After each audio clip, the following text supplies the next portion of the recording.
Hey guys, tonight we step into the Ottoman Empire, a world of sultans, harems, janissaries and coffee so strong it could wake the dead.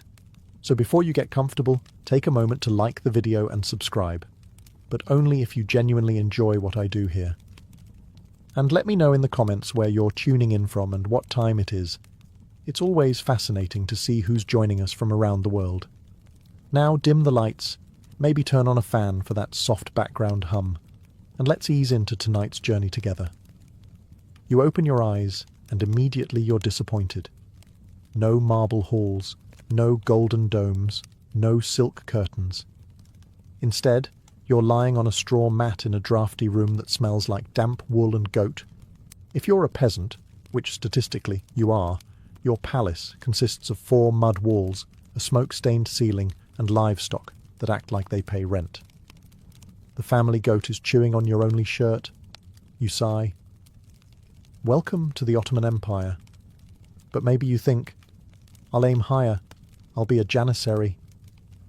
Congratulations. You're still miserable. As a janissary, you weren't even allowed to stay with your family. You were taken from them as a child through the Devshirme system, converted, trained and moulded into one of the Sultan's elite soldiers. Sounds prestigious, right? Until you realize you were basically kidnapped for the privilege of becoming state property. Your bed may be cleaner than a peasant's, but your alarm clock is a drill sergeant shouting at you in Turkish. And if you were born noble, don't get comfortable. Nobility in the Ottoman Empire was less cozy aristocracy and more walking target. At any moment, the Sultan could decide you looked suspicious, and suddenly your life expectancy drops to 0. The richer your clothes, the shorter your leash. Sleep lightly. Silk bowstrings were made for more than tying packages. The point is, no matter where you start, you're waking up in someone else's palace. The Sultan owns the land, the soldiers, and effectively you. You don't wake up to think, what do I want to do today? You wake up to think, how do I avoid dying today? Breakfast? Maybe. Bread if you're lucky, but don't expect variety. Comfort? Only if you enjoy flea bites. Privacy? Forget it. Ottoman society wasn't designed for your convenience. It was designed for the state's stability, which means your personal happiness ranks somewhere below sharpening spears. So, there you are, first thing in the morning, hungry, itchy, and already nervous about the Sultan's mood. And you've only been awake for 10 minutes. Survive this long enough, and maybe you'll live to see lunch. Though, don't get your hopes up. You stumble out of bed, stomach growling, ready for breakfast, and by ready, I mean already disappointed. Forget eggs, cheese, or anything warm. In the Ottoman Empire, breakfast isn't a meal, it's a test of your will to live. If you're a peasant, congratulations. You get bread. Hard, dry bread. Bread that doubles as a weapon if you throw it hard enough. You might soften it in water, or dip it in olive oil if you're lucky. But most mornings it's just you, your jaw, and the challenge of not breaking your teeth before noon. Occasionally, someone brings out cheese or yogurt, but don't count on it. That's feast day material, not your average Tuesday. If you're in the city, you might catch the smell of something better. Flatbreads baking in clay ovens, sesame seeds sprinkled on top, maybe a few olives sold in the marketplace. You'll get hungry just walking by, but unless you have coins jingling in your purse, keep dreaming. Because food markets in Istanbul were a paradise for the wealthy and a torture chamber for everyone else. Of course, if you're one of the lucky few serving in the palace kitchens, you'll actually see abundance. Honey, butter, fruits, even meat. But you won't eat it. That's for the Sultan and his court. You'll be carrying trays and wiping sweat, your nose filled with the smell of roasting lamb while you chew on, yes, more bread. And then there's coffee. Oh, glorious coffee. The Ottomans were among the first to truly embrace it, turning it into a social obsession. Strong, bitter, black coffee poured into tiny cups. The smell alone could wake the dead. But here's the catch. Coffee wasn't always safe. Religious authorities occasionally banned it, calling it a sinful stimulant. Imagine risking prison because you needed a caffeine boost before work. One wrong sip, and suddenly your morning latte is heresy. So your choices for breakfast are stale bread, a handful of olives if fortune smiles, or risking eternal damnation for coffee. You wolf down the bread, tell yourself it's rustic, and pretend your stomach isn't already planning its rebellion. By the time you're done, you're not satisfied. You're just alive. And in the Ottoman Empire, that's the best review breakfast ever got. You've barely finished choking down your bread when there's a knock at the door. It's not a neighbour. It's not a friend.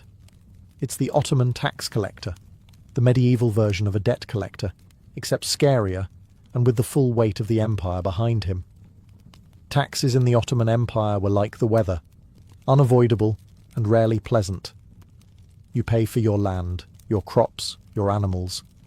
If you're Christian or Jewish, you also pay the jizya, a special congratulations for not being Muslim tax. It's basically a bill for existing. And if you're Muslim, congratulations again. You still owe taxes on your grain, your goats, and possibly the dust in your house. Nobody escapes. The collector arrives with an entourage, a scribe with a big book, maybe a guard or two with sharp swords, and an expression that says, "I will absolutely take your chickens." You hand over a sack of grain, praying it's enough. It isn't. It's never enough. The scribe writes down your name, mutters something about arrears, and the guard eyes your boots like they'd fit him better. Try to argue and see what happens. You say, "But the harvest was bad this year." The collector says, "Not my problem." You say, "My children are starving." He says, "Then they'll eat less." You say, "I have nothing left." He smiles and takes the goat. That goat was the only reason you had milk. Now you have nothing but a grudge and lactose deficiency. If you're really unlucky, the collector decides you're lying. Out come the beatings. Ottoman tax law had a wonderfully efficient system of encouragement. Hit the peasant until the money appears. Spoiler, it doesn't. But the bruises do. City dwellers had it no easier. If you ran a shop in Istanbul, inspectors could show up unannounced, check your scales, accuse you of cheating, and fine you on the spot. Too poor to pay? They'd confiscate your goods. Too stubborn to cooperate? Straight to jail. Congratulations, your humble spice stall just became state property. By the time the tax collector leaves, you're broke, barefoot and hungry again. You look at your family and smile weakly, as if to say, well, at least they didn't take the roof.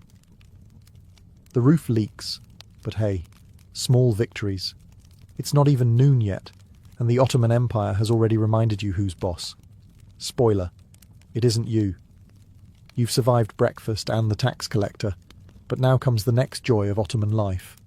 Religion as a billable service. The empire was proudly Islamic, but also ruled over millions of Christians and Jews. On paper, this meant toleration. In practice, it meant tolerated, but pay up. If you weren't Muslim, you got the privilege of paying the jizya, a special tax politely labelled as protection money. Protection from what? From the empire itself, of course. It's the medieval version of the mafia. Nice house you've got here. Shame if someone confiscated it. You line up at the collector's table with your fellow villagers. The Muslims shuffle past with grumbling. Their taxes are bad enough. But when your turn comes, you get the extra bill. You fork over coins you don't have, smiling weakly while muttering prayers that the scribe doesn't accidentally write down a higher amount than you actually owe. Spoiler, he does. Some neighbours whisper about conversion. After all, if you embrace Islam, you dodge the jizya. But it's not a free pass. You'll still owe grain taxes, field taxes, and probably some random levy invented last Tuesday, because the Sultan's palace needs a new fountain. Changing religions doesn't change the fact that you live in a system where your wallet is always empty and your overlord is always thirsty. Of course, religion wasn't just about taxes. It was about status. Muslims had the privileges, better legal standing, access to higher offices, the ability to testify in court without being ignored. You, as a Christian or Jew, you're technically part of the dhimmi community, protected people. Protected in the same way a landlord protects his property. Useful, but disposable. And let's not forget the cultural tension. Your festivals, your churches, your traditions, they're allowed, but under watchful eyes. The wrong sermon, the wrong crowd gathering, and suddenly the guards are asking questions. Nothing ruins Easter like an Ottoman soldier standing at the back of the church, hand on his sword. So, what do? You keep your head down, pay your tax, and hope nobody reports you for blasphemy over a careless word. In a world where faith and finance were fused, survival meant walking a tightrope between belief and bankruptcy. And remember, it's not even midday yet. It's just after midday, and word spreads through the bazaar. The Sultan sneezed. You laugh, until you notice everyone else isn't laughing. They're sweating. Because in the Ottoman Empire, the Sultan's mood was the weather forecast, and a sneeze could mean storms. You live under an absolute monarch, which sounds impressive until you realize absolute means your life belongs to him. If he likes you, you're showered with gifts, titles, maybe even a new robe. If he doesn't, you're showered with strangulation by silk bowstring. That's the Ottoman touch. Executions weren't messy beheadings. They preferred neatness. One moment you're sipping coffee, the next moment 2 guards politely slip a scarf around your neck, and poof, no more you. And it's not just ministers and nobles who feel the Sultan's mood swings. Everyone does. Did the Sultan raise taxes? That's your goat gone. Did he decide to build a new palace? That's your labour drafted. Did he order a war? Congratulations, your son is marching to Hungary with mouldy boots and no chance of returning. The Sultan's paranoia was legendary. Many practiced fratricide, killing their own brothers upon taking the throne. Imagine waking up knowing your entire family tree is pruning itself for survival. Some sultans killed dozens of siblings in a single day just to keep things tidy. You thought sibling rivalry was rough. Try the Ottoman version, where the winner gets Constantinople and the loser gets a shallow grave. Even the harem wasn't safe. The mother of the Sultan, the powerful Valide Sultan, could make or break careers with a single word. Concubines plotted constantly, eunuchs schemed in the shadows, and every decision ultimately led back to the man at the centre, the Sultan, moody, unpredictable, and always above the law. For you, an ordinary subject, this means living in constant low-level panic. Maybe today he sneezes and orders a festival. Maybe he sneezes and orders a new war. Maybe he sneezes and orders half the viziers strangled just to clear his sinuses. You don't know, and that's the point. In the Ottoman Empire, survival wasn't about hard work or good deeds. It was about luck. The kind of luck where you pray the Sultan's lunch agrees with him, because one upset stomach at the palace could mean an upset empire. You hear drums in the distance. At first you think maybe it's a wedding, maybe you'll get invited, maybe you'll score some roasted lamb. Then you see them. It's not a wedding. It's the Janissaries. The Janissaries were the Sultan's elite troops, and if you're imagining knights in shining armour protecting the innocent, think again. These were boys taken through the devshirme system, basically child tax. If you were Christian in the Balkans, Ottoman officials could roll into your village, point at your son and say, "We'll take that one." Off he went, never to be seen again. He'd be converted to Islam, drilled for years, and transformed into a soldier with no family ties, no distractions, and an unsettling loyalty to the Sultan. Congratulations. Your kid just became a cog in the Ottoman war machine. And these soldiers weren't just strong. They were terrifying. Their training made them disciplined killing machines, and their reputation alone could clear a street faster than the plague. If Janissaries are marching past your house, you don't wave. You hide behind the door and pray they're not in the mood to borrow your food. Being a Janissary wasn't all glory either. Sure, you got fine uniforms, steady pay, and the best weapons money could buy, but you were also forbidden from marrying or owning property for much of Ottoman history. Your life belonged to the barracks. Picture lifelong military service with none of the leave days. You fight, you march, you fight again. If the Sultan is generous, you get bonuses. If he isn't, you get mutiny. Yes, mutiny. The Janissaries eventually grew so powerful they could overthrow sultans. Imagine, The very soldiers raised to be loyal watchdogs became the empire's biggest political bullies. One late paycheck, one unpopular law, and suddenly the Janissaries are storming the palace, deposing the sultan and looting the treasury. For the ordinary citizen, this meant chaos. Burned shops, raided food stores, riots in the capital. For you, standing in the street watching their boots thunder past, it's not about admiration. It's about survival. Keep your eyes down, don't make a sound, and pray they don't decide you look suspicious. The Janissaries didn't need much of an excuse. So, no, this isn't a parade. It's a reminder that in the Ottoman Empire, the Sultan's fist came with drums, muskets, and soldiers who didn't remember their mothers' faces. And they definitely didn't care about yours. You're standing in the marketplace, stomach empty, taxes fresh out of your pocket, and Janissaries still echoing in your ears. You mutter under your breath, "This is unfair." Congratulations. You just committed career suicide. In the Ottoman Empire, complaining wasn't a hobby, it was a crime. Free speech wasn't free. It wasn't even discounted. The Sultan and his officials didn't want your hot takes on taxes, war, or bread prices. They wanted silence, obedience, and maybe your goat.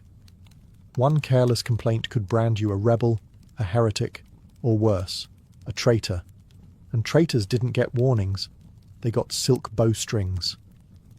Imagine this. 2 polite palace guards show up at your door at night, smiling warmly, carrying what looks like a scarf. You think, how thoughtful. Then you realize it's for strangling you. Ottomans prided themselves on tidy executions. No blood, no mess, just a quiet removal. Like taking out the trash. Even in casual conversation, you had to watch your tongue. Gossip at the coffee house? Dangerous. Jokes about the Sultan? Fatal. Complaints about Janissaries? That's suicide plus interest. The walls didn't just have ears. The barista pouring your coffee might be a snitch. Not that officials cared much about accuracy. If someone accused you of complaining, that was often enough. Maybe a jealous neighbour said you grumbled about bread prices. Maybe a rival merchant claimed you mocked the Sultan's turban. Congratulations again. You're guilty. Trial? If you're lucky. More often, it's straight to punishment. And punishment came in flavours. For minor grumbling, maybe flogging in the public square. For bigger offences, prison or exile.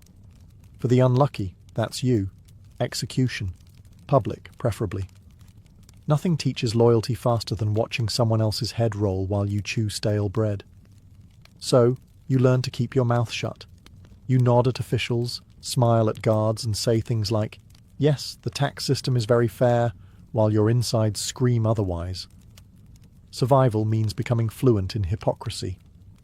Because in the Ottoman Empire, complaining didn't change anything. It just changed your status from a live citizen to example for everyone else. And really, is that the hill you want to die on? Bread prices? After a long day of taxes, paranoia, and pretending the Sultan's sneeze didn't terrify you, you decide to relax. And in Ottoman cities, relaxation means one thing: the coffee house. At first, it feels like heaven. The air smells of roasted beans, tiny cups of strong black coffee are passed around, and men are crowded at low tables, talking, playing backgammon, and arguing about poetry. For 5 minutes you think, maybe this empire isn't so bad. Then you open your mouth. Coffee houses weren't just places to sip caffeine. They were political minefields disguised as social clubs. The Sultan's officials knew this too, which is why coffee houses were sometimes banned altogether. Authorities claimed coffee was a sinful stimulant.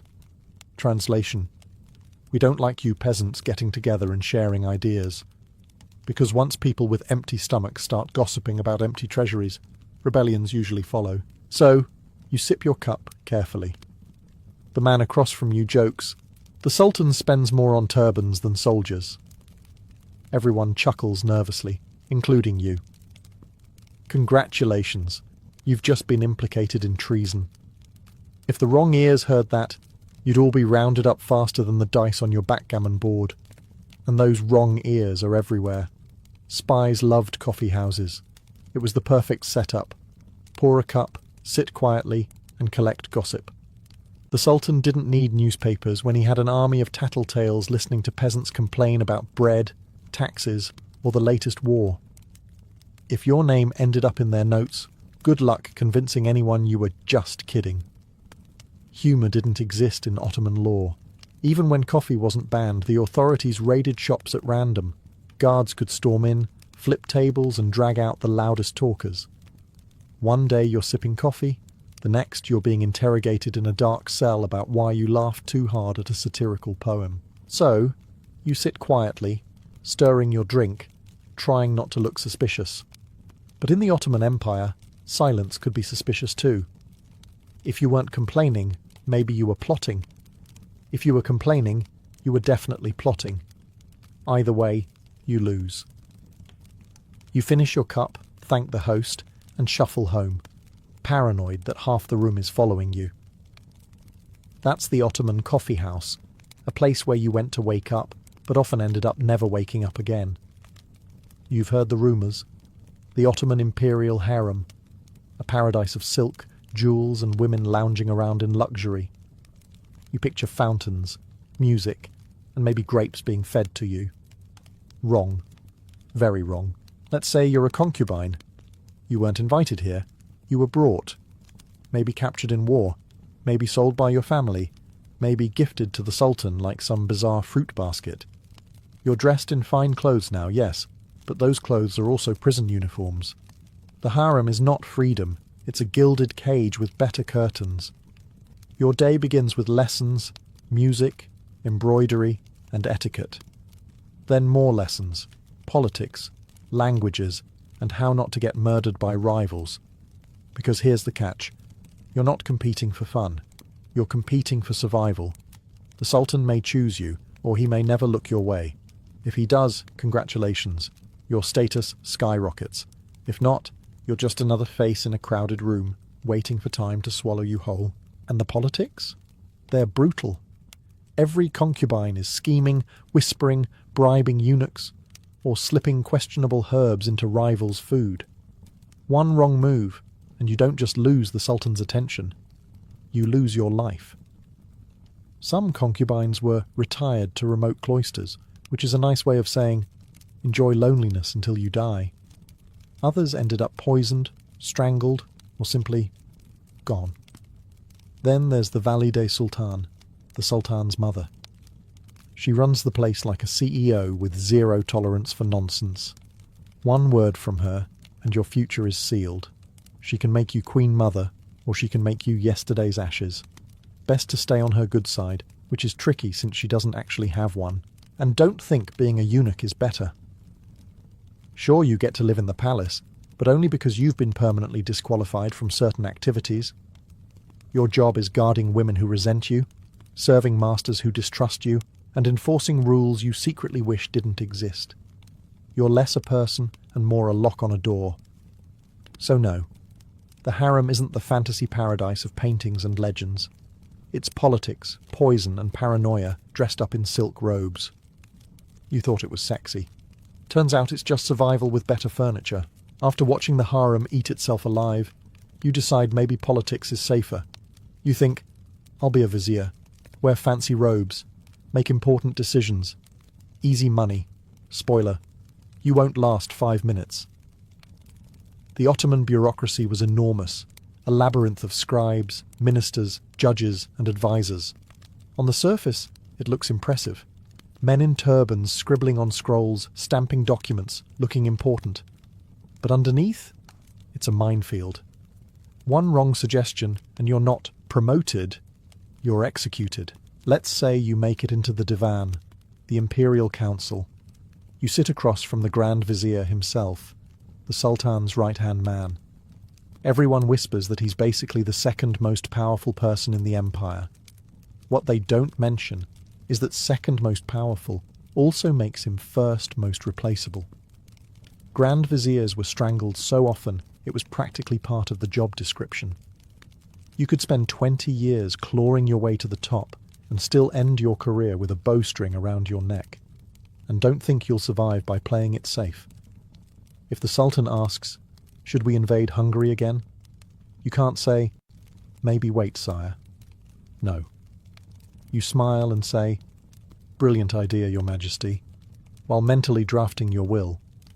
If the campaign fails, guess who gets blamed? You. If it succeeds, guess who gets credit? Not you. Even paperwork is dangerous. Forget to record one shipment of grain. Treason. Lose a letter from the Sultan. Treason. Misplace the tax revenue. Double treason, plus a public flogging for style points. The empire ran on taxes, and if the books didn't add up, neither would your lifespan. And then there's the constant scheming. Every rival official wants your seat. They bribe, they whisper, they send anonymous notes accusing you of corruption. Spoiler. Everyone is corrupt, but it's only a crime when it's your turn to be scapegoated. So yes, you might dream of rising through the ranks, but the reality is worse than farming. At least a farmer only fears famine. A bureaucrat fears famine and strangulation, and being framed for treason over a typo.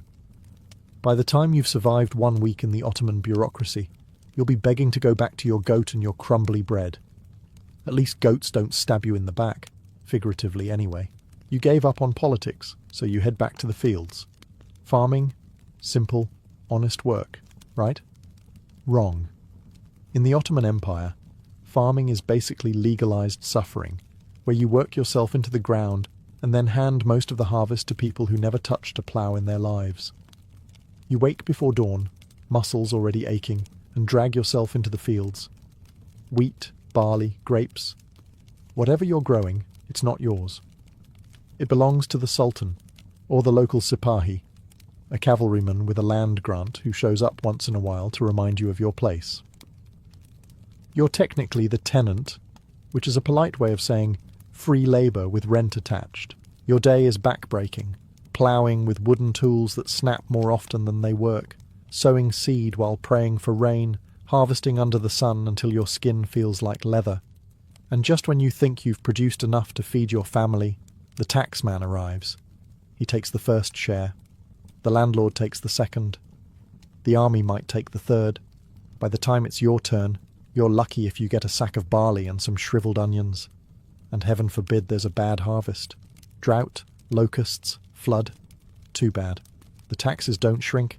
You'll still owe the Sultan the same amount, which means handing over what little food you have and praying your kids can survive on boiled weeds.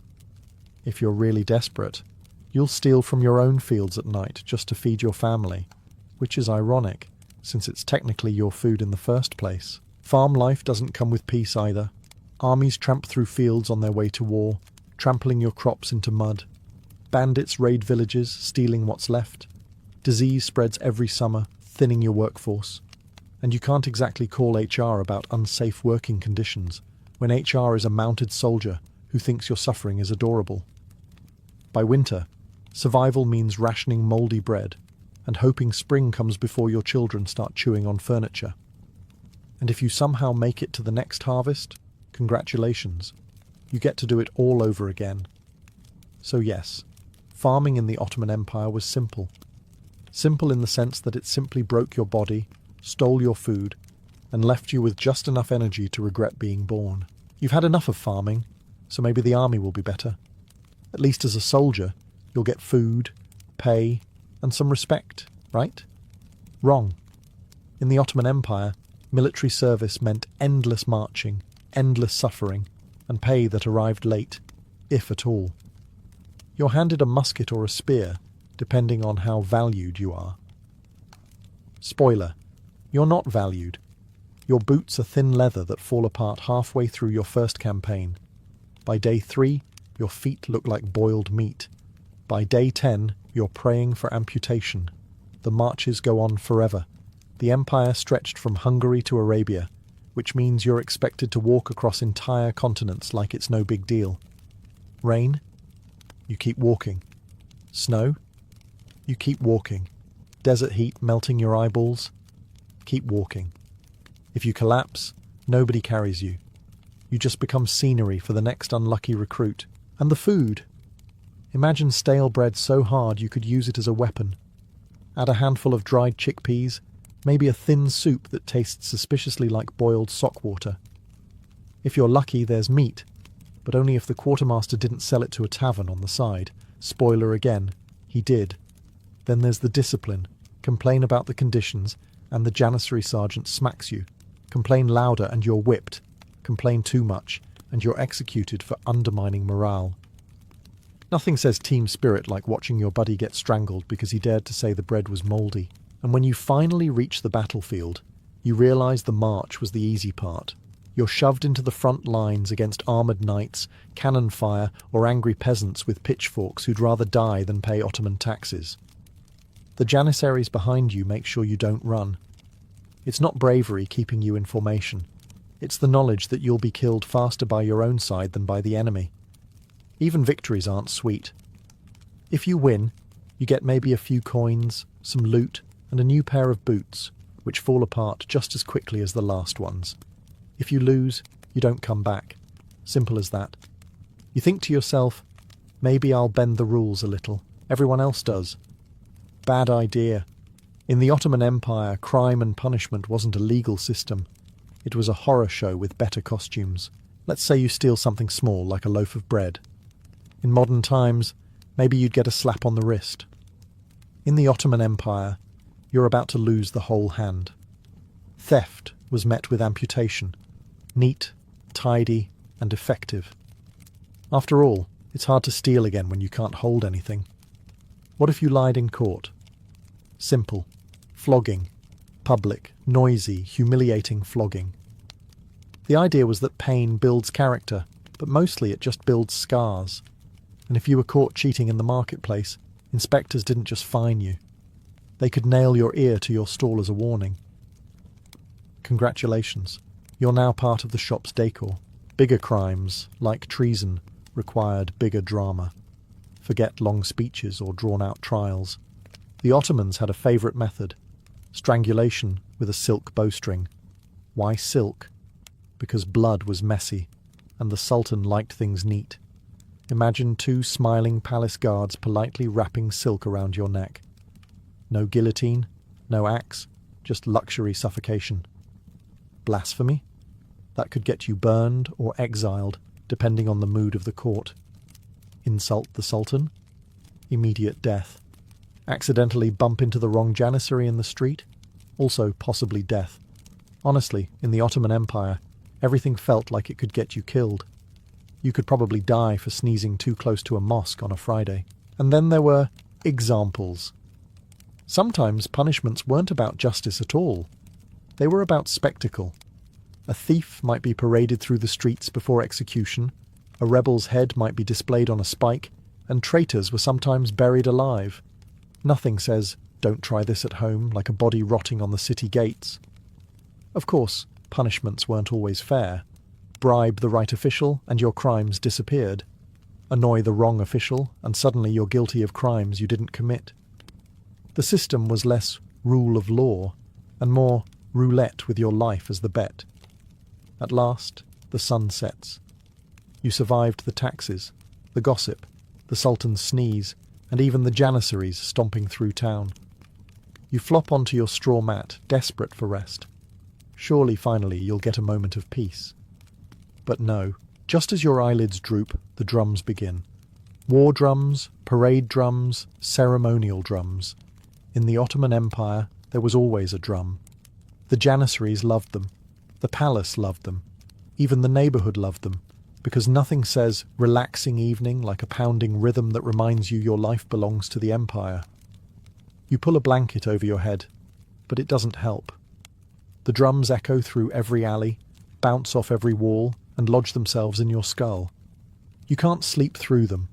You can barely think through them. But that's the point. They aren't just instruments, they're announcements. They tell you the army is moving, the Sultan is celebrating, or that something very important is happening that you're not invited to, but will definitely pay for later. And it's not just drums.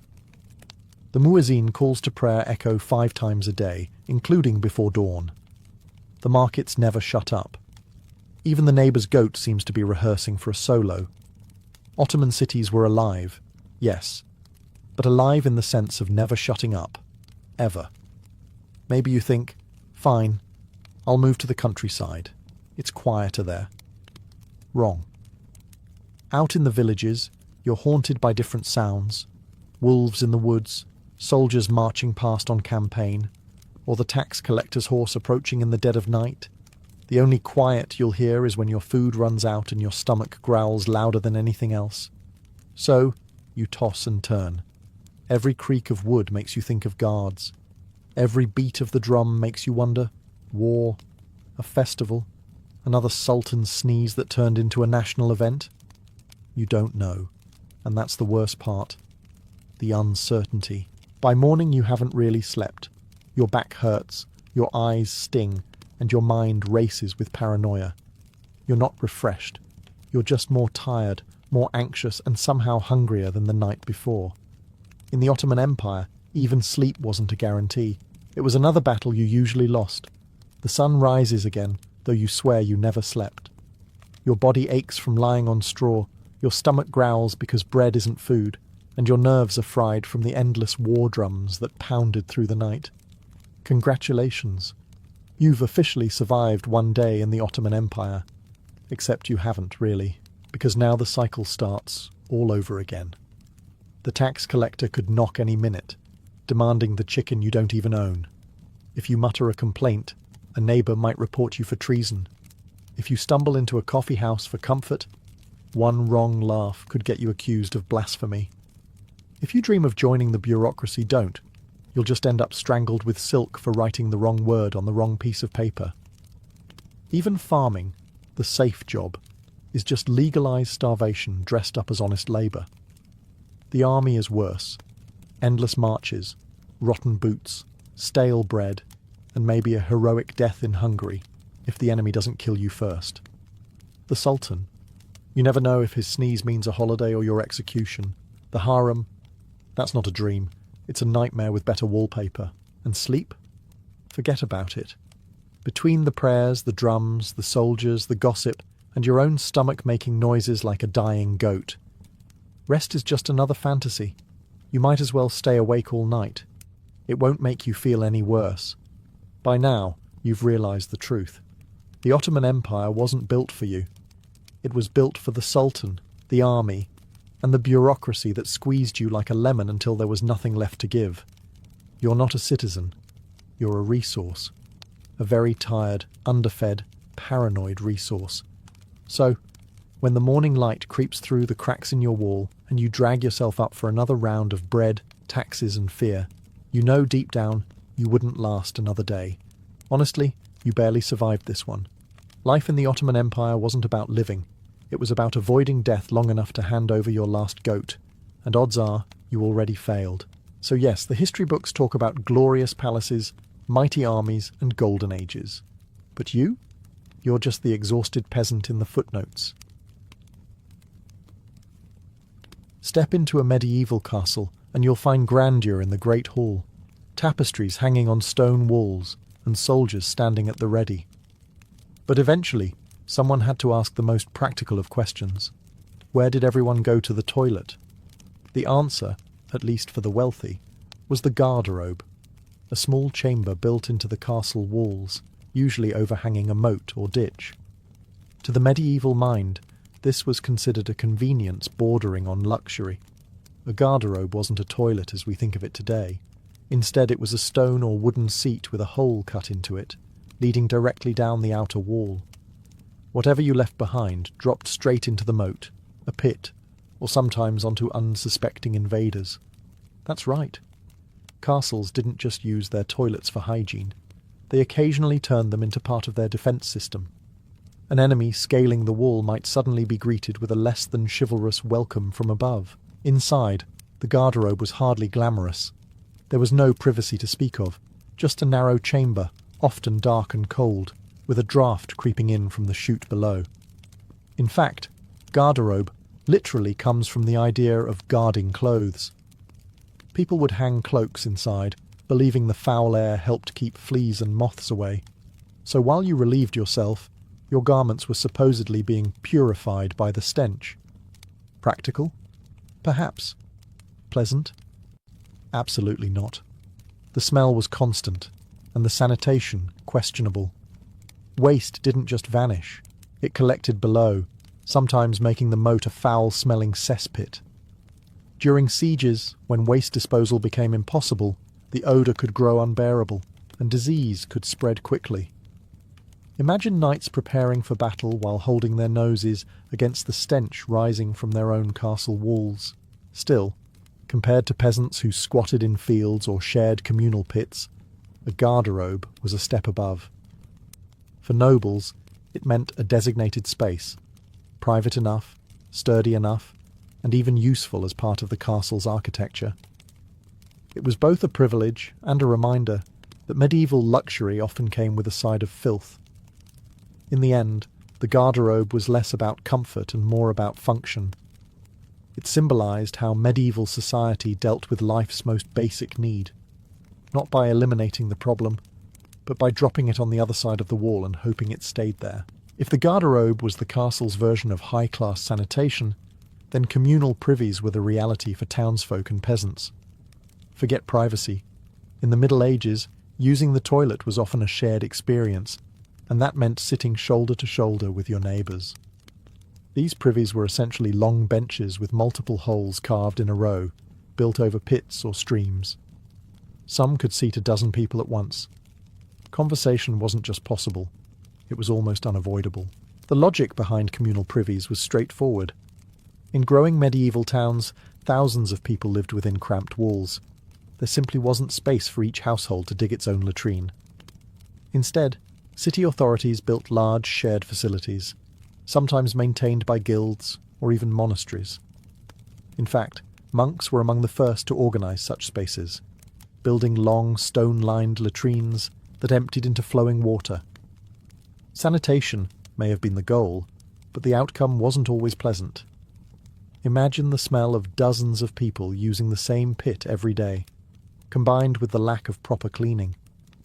Waste would pile up, seep into the soil, or overflow into streets when neglected.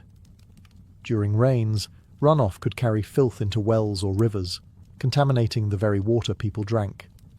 Unsurprisingly, outbreaks of dysentery and other diseases often followed. A bad privy wasn't just disgusting, it was deadly. And yet, for many medieval townsfolk, the communal privy was still better than the alternative. Human waste dumped into streets, alleys, or chamber pots, flung from windows, could choke a city with filth. At least a communal privy gathered the problem in one place. Some wealthier towns even attempted primitive waste management systems, paying gong farmers to shovel out the pits at night. These men, often working in near darkness, hauled barrels of waste beyond the city walls to be buried. An unenviable but essential job. Despite the hazards, communal privies were social hubs in their own way. Gossip spread as quickly there as in the marketplace. You might trade news of a distant crusade, complain about a tax collector, or share a laugh while waiting for your turn on the bench. Privacy was a luxury for the elite. For everyone else, bodily functions were simply another part of community life.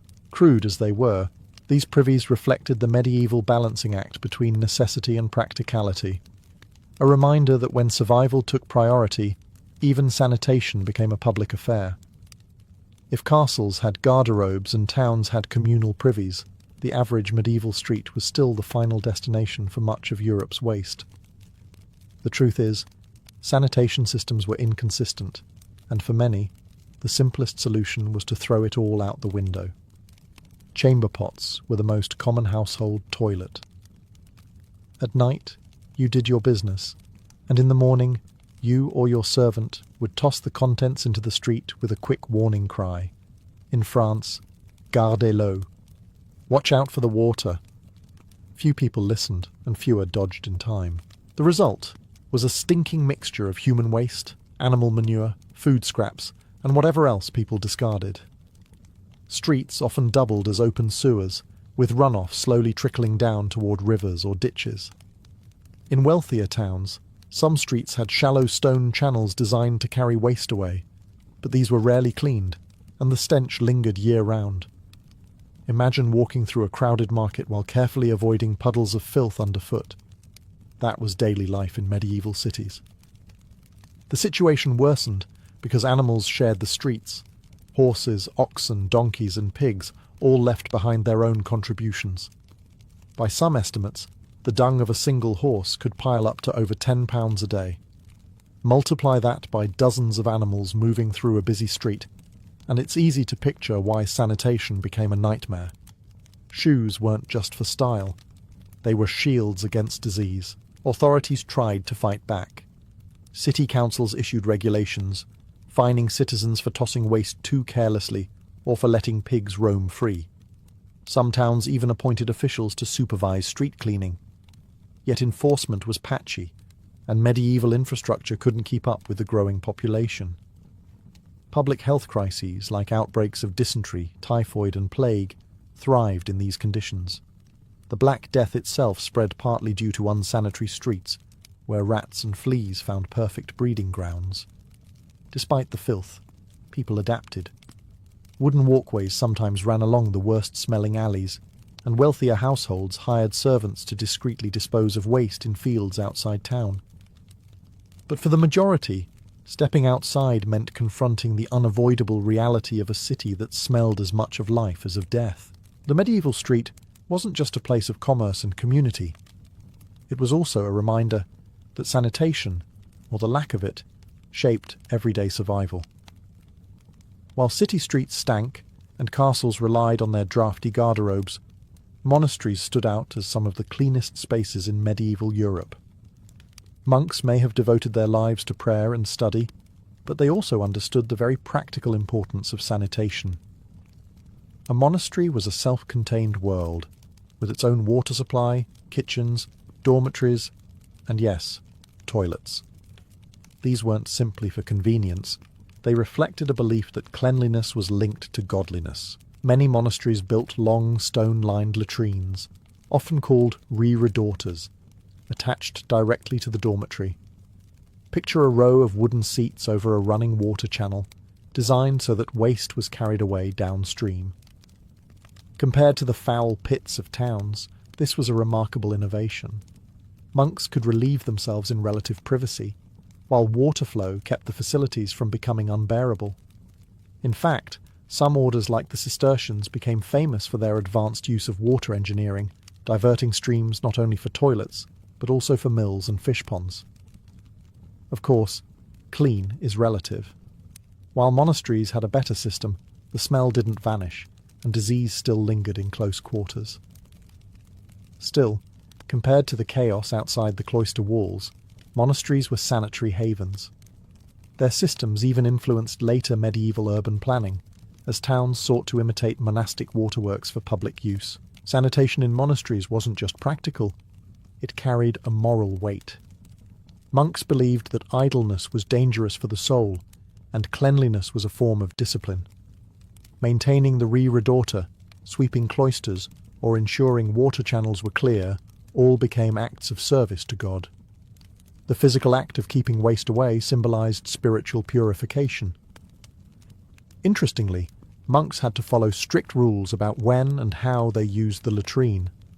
Silence was often enforced, and talking while using the facilities was frowned upon. This stood in stark contrast to the lively chatter of communal town privies. For monks, even relieving oneself was to be done with humility and restraint. Monasteries reveal a medieval paradox. While most of Europe struggled with filth, the Church, often criticized for its wealth, pioneered some of the most advanced sanitary practices of the age. Their reredators were not only practical, but also deeply symbolic, blending the physical needs of the body with the spiritual discipline of the soul. If monasteries had their water channels and castles had their garderobes, someone still had to deal with what piled up in the cesspits of towns and cities. Enter the gong farmers, also known as nightmen, the unsung and often unwanted heroes of medieval sanitation. Their job was simple in theory, but horrific in practice, digging out human waste from privy pits, cesspools and sewers. The word gong didn't mean a bell, it meant filth, and that's exactly what these men waded into. By law, gong farmers worked only at night, when the streets were quieter and the smell slightly less offensive. Armed with shovels, buckets and carts, they descended into waist-deep pits of sludge, shoveling human waste into barrels. Once filled, these barrels were hauled outside the city walls, where the contents might be buried, dumped, or occasionally sold as fertilizer. It was foul, dangerous work, and one slip could literally mean drowning in filth. Despite the disgust their trade inspired, gong farmers were necessary. Without them, cities would have drowned in their own waste far faster than they already did. In fact, medieval laws sometimes offered them high wages compared to common labourers, because so few were willing to take on the job. But money didn't erase the stigma. Gong farmers often lived on the outskirts of town, shunned by neighbours, and sometimes forced to wear distinctive clothing so others could avoid them in public. The smell clung to their skin no matter how much they washed. The risks went beyond stench and social shame. Cesspits released toxic gases, methane and hydrogen sulfide, that could suffocate workers without warning. Historical records describe gong farmers collapsing mid-task, overcome by fumes. Their work gear was primitive, offering little protection. Even when they survived, constant exposure to disease carried its toll. And yet, medieval society couldn't do without them. Cities might fine people for throwing chamber pot waste into the street, but without gong farmers, pits would overflow and become health disasters. These nightmen kept urban life possible, though no one thanked them for it. In a strange way, gong farmers were both despised and indispensable. They lived in the shadows, performing a job that nobody wanted to acknowledge, but everybody relied upon. Their existence is a reminder that medieval sanitation was a system built not only on stone walls and water channels, but also on human hands willing to dig through the muck of society's dirtiest necessity. It may sound absurd today, but in the Middle Ages, even toilets could play a role in warfare and defence. Castles weren't just military fortresses, they were also homes and garderobes. Those narrow latrine chambers built into walls became both a practical feature and a potential weak point in a siege. For the defenders, garderobes had an unintentional advantage. Waste often fell directly into the moat or onto the ground below. An unlucky attacker scaling the wall might find himself showered with more than arrows. Chroniclers joke about defenders deliberately emptying chamber pots onto enemies, and while it sounds like slapstick humour, it was also psychological warfare. Few things demoralised a soldier faster than being drenched in filth before even reaching the battlements. But garderobes were double-edged swords. From an engineering perspective, cutting a chute through thick stone walls created a weak spot. Some attackers quickly realised that garderobes could serve as secret entry points. The hole at the bottom, usually large enough for waste to flow freely, was sometimes big enough for a man to squeeze through. In 1204, during the siege of Château Gaillard in France, attackers are said to have entered the fortress through the garderobe chute, bypassing the outer defences entirely. What was meant for waste disposal became a back door for invaders. This risk didn't go unnoticed by medieval architects. As castles evolved, some garderobes were built to drop waste directly into moats filled with water, making them harder to climb. Others were angled sharply downward, so anyone attempting to crawl inside would meet a sheer, slippery shaft of stone. Still, the vulnerability remained, and seasoned defenders kept a wary eye on their own latrines. Beyond strategy, garderobes symbolised the medieval blending of everyday life with defence. A castle wasn't just a military base, it was a small city where cooking, sleeping, praying, and relieving oneself all had to fit within thick walls designed to withstand siege engines. The garderobe is a reminder that even the most mundane human necessity could turn into a matter of life, death, and military ingenuity. So, the next time you picture a knight in shining armour storming a fortress, remember that he might have been battling not only arrows and boiling oil, but also the castle's less glamorous waste disposal system raining down from above. While nobles had garderobes and townsfolk made do with communal privies, the vast majority of medieval people, peasants, had to take care of business in the most basic way possible, wherever they could. For those living in the countryside, the toilet was rarely more than a patch of open ground, the edge of a field, or the bank of a river.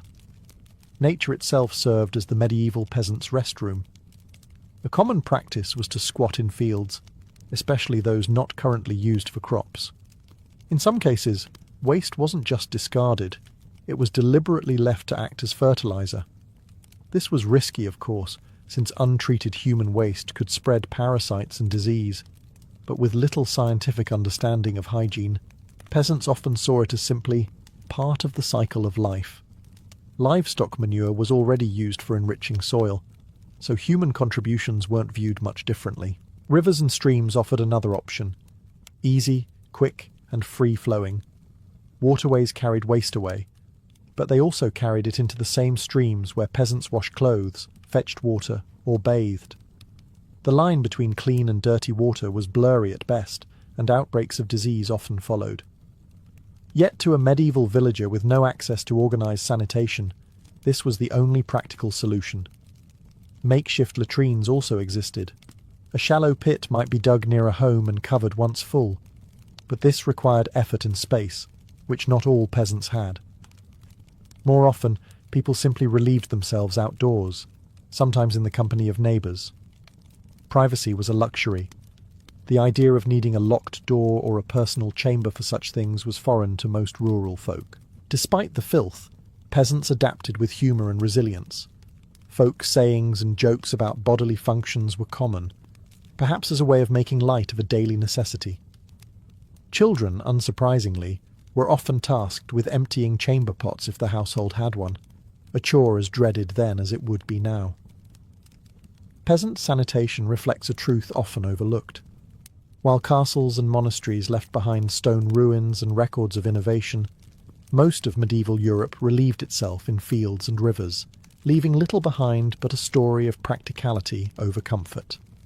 For peasants, survival mattered more than refinement, and toilets, like so many aspects of their lives, were rough, communal, and unremarkably human. Toilets in the Middle Ages weren't only about convenience, they were deeply tied to how people understood health and disease.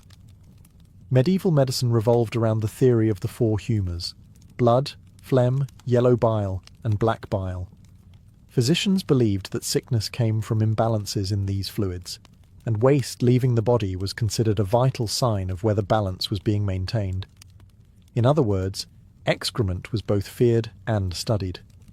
Doctors sometimes examined urine, feces, and even the smell of waste to diagnose illnesses.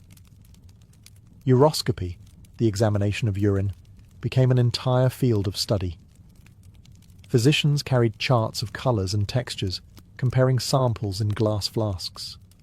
A deep yellow liquid might mean dehydration, while cloudiness suggested an infection. The toilet, or whatever passed for one, was not just a place of relief, but also a stage where health revealed itself. But alongside this proto-scientific approach, superstition thrived. People believed that bad smells carried disease, a theory called miasma.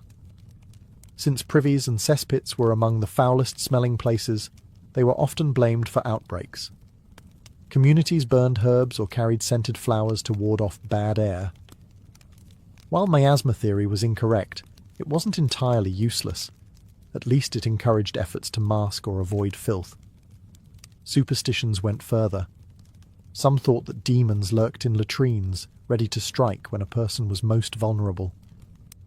Folktales warned children against lingering too long over pits or streams. Others claimed that witches could use waste in curses, stealing bits of hair, urine, or feces to cast spells. The toilet, in this sense, was both a practical necessity and a spiritual danger. In monasteries, the act of relieving oneself was treated with solemnity, as if even the body's most basic needs could affect the soul. Meanwhile, in villages, charms or blessings might be whispered before squatting in a field, particularly at night, to ward off spirits. These beliefs reveal how waste occupied a strange place in medieval thought. It was a sign of health, a potential carrier of disease, a source of magical power, and a reminder of humanity's fragility. Even in the most ordinary act of going to the toilet, medieval people saw the hand of God, the threat of demons, and the balance of nature at work. When we look back at the toilets of the Middle Ages, it's easy to laugh at the crude methods, the smells, and the sheer lack of privacy. But sanitation in that era wasn't just about filth. It was a mirror of medieval life itself. Castles, monasteries, towns and villages all developed their own ways of coping with humanity's most basic need, and in doing so, they revealed the values and limits of their world. For nobles, the garderobe symbolized privilege. It may have been a cold, draughty hole in the wall, but it separated them from the peasants squatting in fields. Monasteries, on the other hand, remind us that not all of medieval Europe was wallowing in dirt. Their flowing water latrines and carefully managed waste channels show how engineering, religion, and practicality could work hand in hand. Monks saw sanitation as both necessity and virtue, a link between bodily discipline and spiritual order. Cities exposed the dangers of growth without infrastructure. Communal privies overflowed, cesspits leaked, and streets turned into sewers. The gong farmers kept things functioning at night, but disease was never far away. These conditions paved the way for some of history's deadliest epidemics, from waves of dysentery to the Black Death.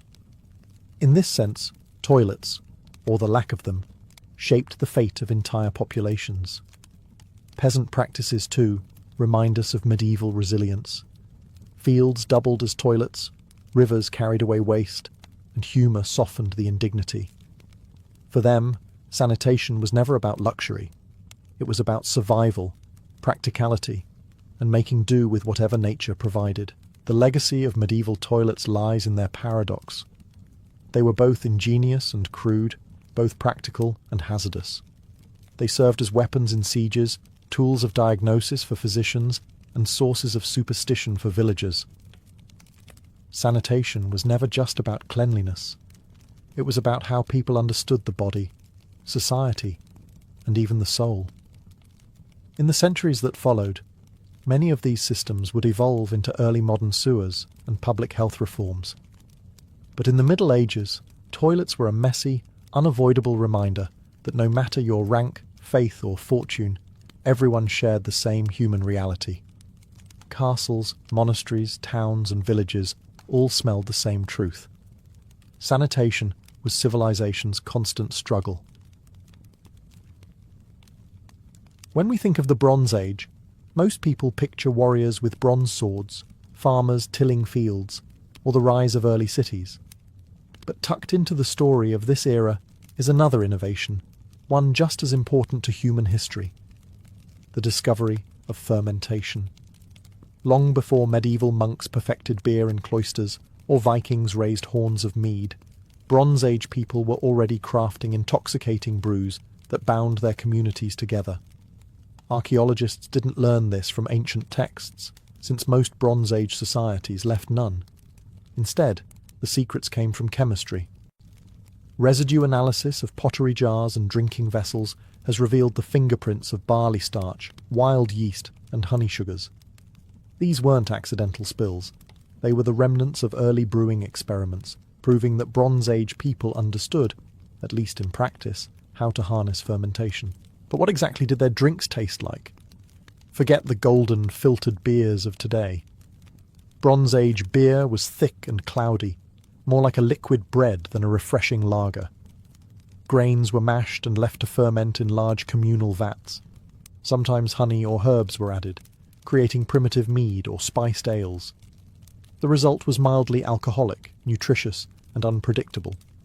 Each batch could vary wildly, depending on the water, the grain, and the whims of wild yeast. And yet, these brews mattered. Alcohol offered more than a buzz. It preserved calories in a stable form and provided safe hydration when water sources were questionable. In small doses, it had antiseptic qualities, killing off microbes that plagued early settlements. To drink together was to share trust. Each sip showed that you belonged at the table, part of the group. More than that, brewing revealed a shift in human priorities. By the Bronze Age, people weren't just farming to survive. They were farming to create surpluses, which meant they could afford luxuries like fermented drinks. Beer and mead weren't about bare survival.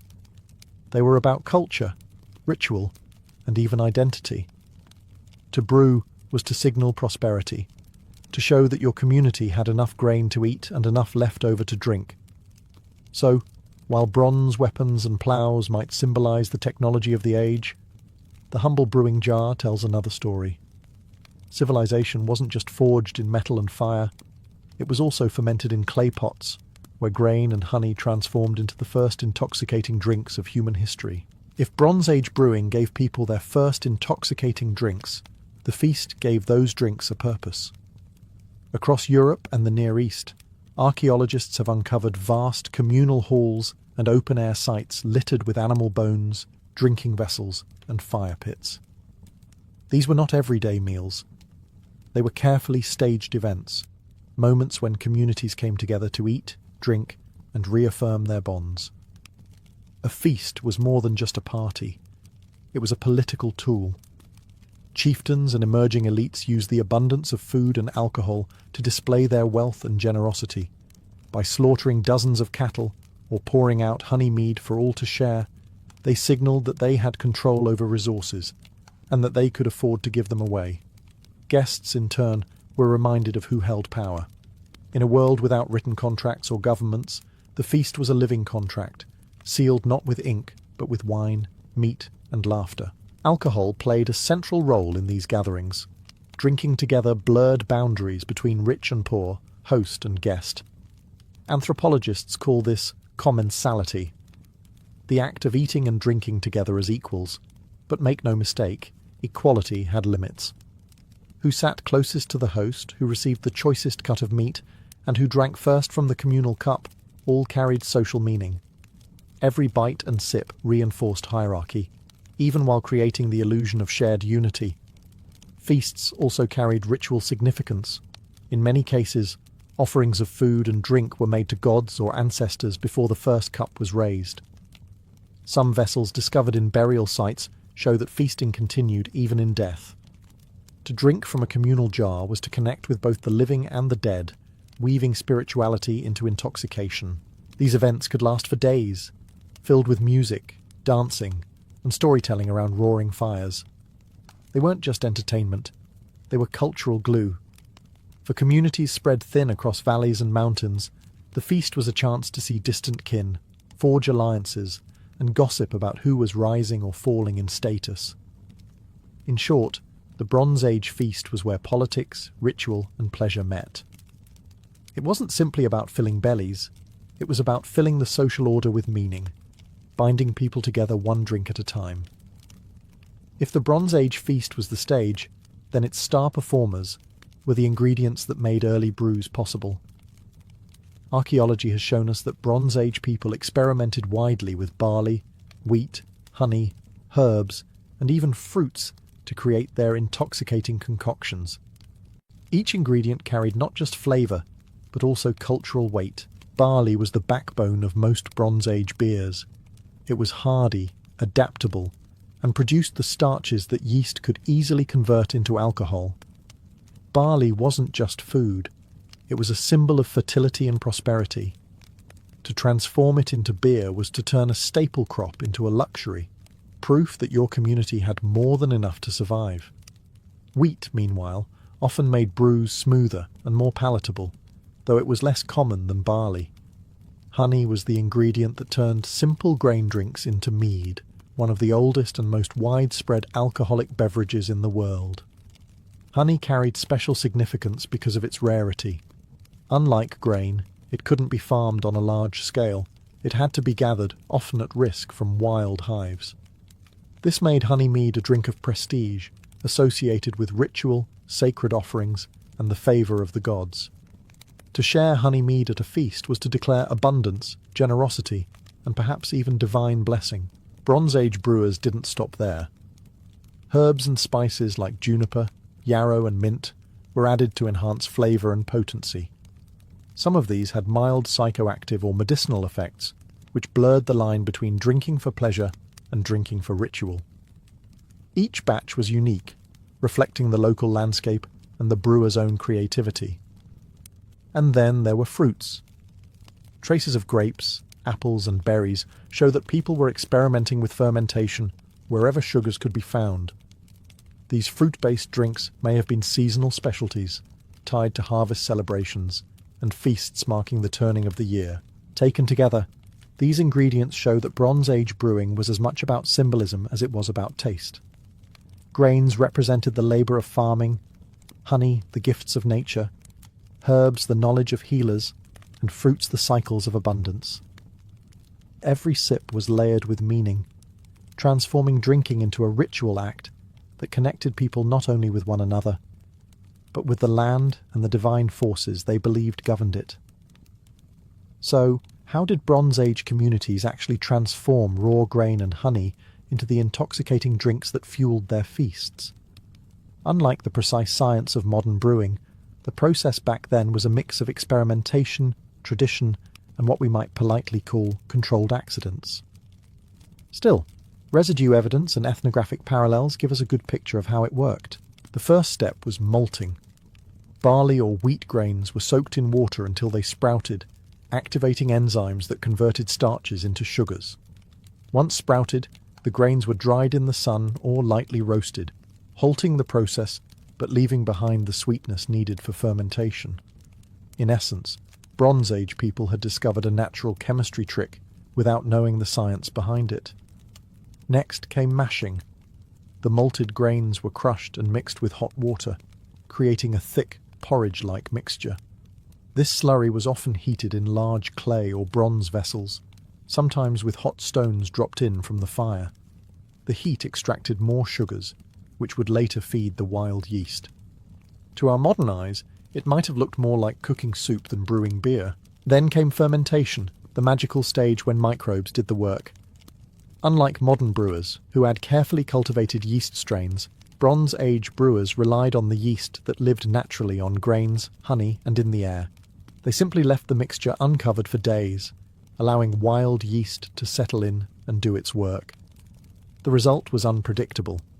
Some batches fizzed and foamed into alcoholic brews, while others may have soured or spoiled. But when it worked, it produced a drink with enough alcohol to preserve itself for weeks or months. Flavourings could be added at almost any stage. Honey sweetened the brew, herbs brought bitterness or medicinal effects, and fruits added tangy complexity. The final product was strained and served in large communal jars or individual cups.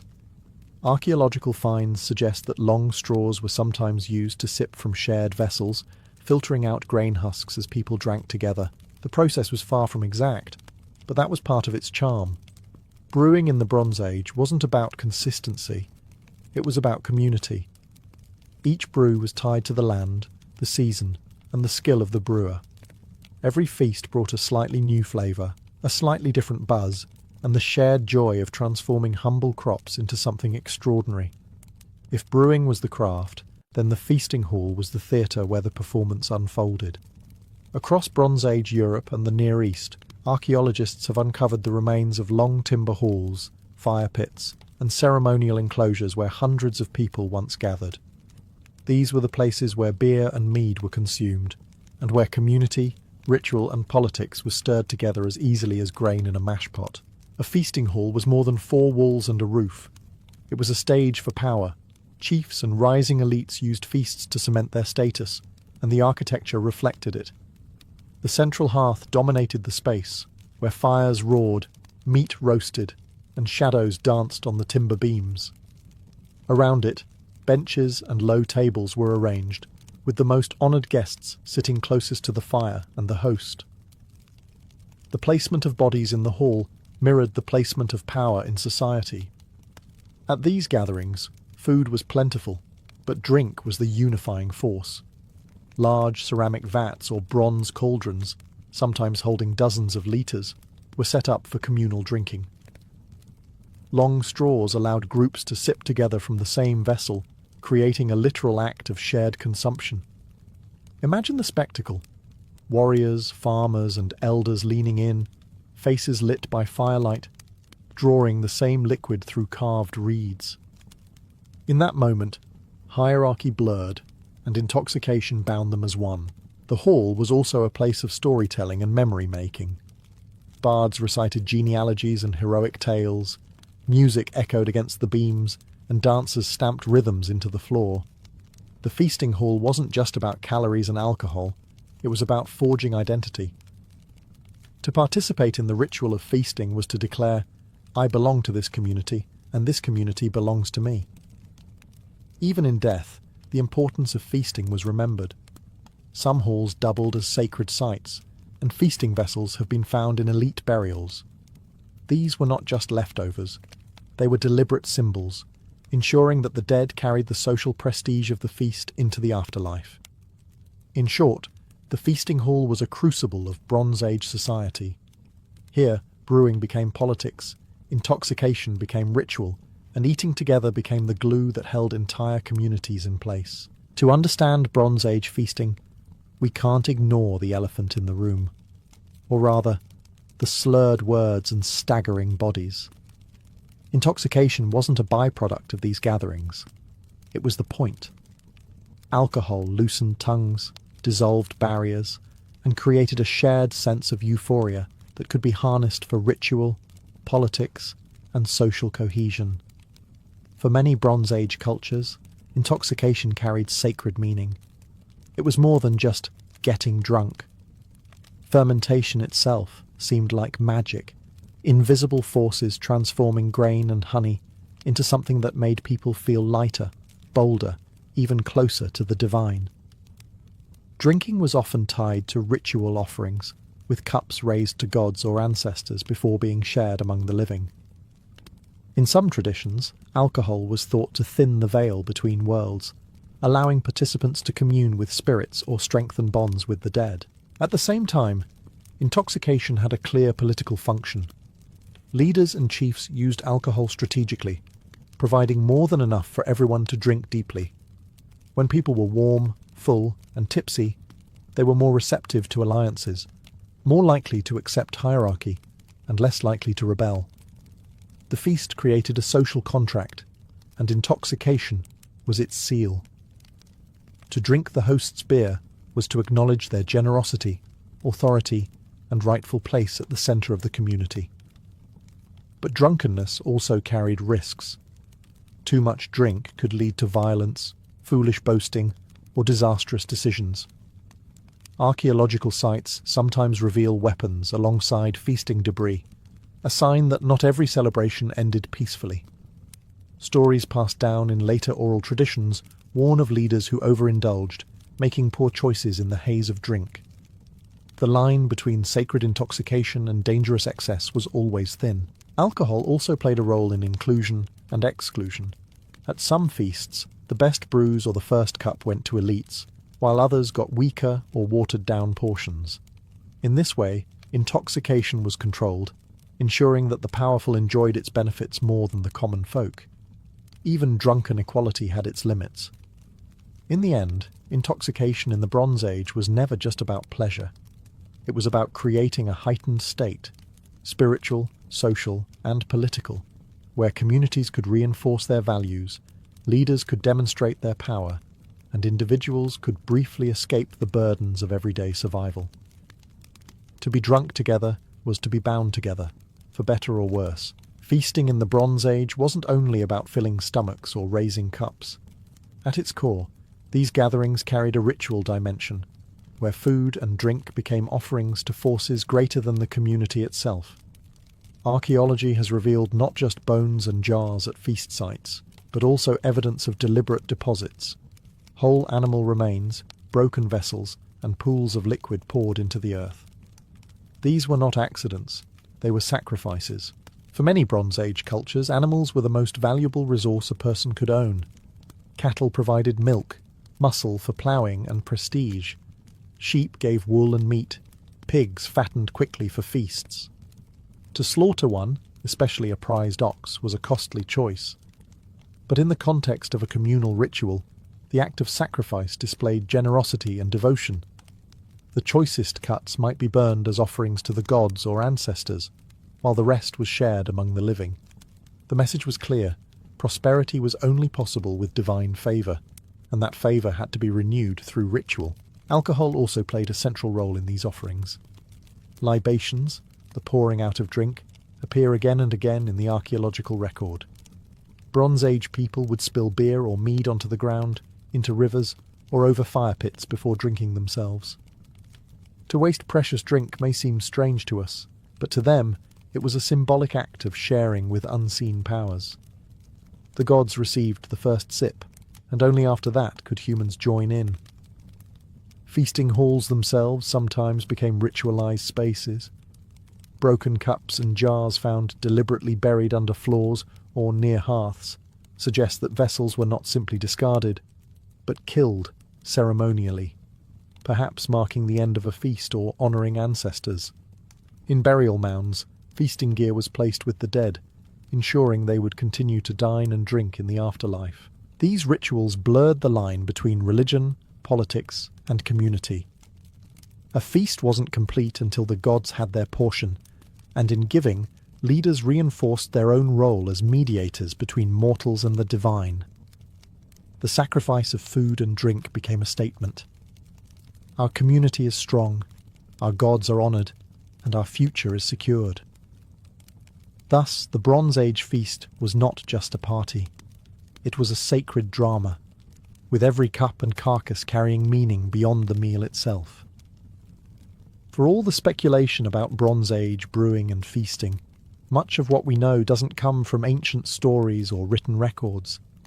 It comes from archaeology, the stubborn clues left behind in soil, stone, and pottery.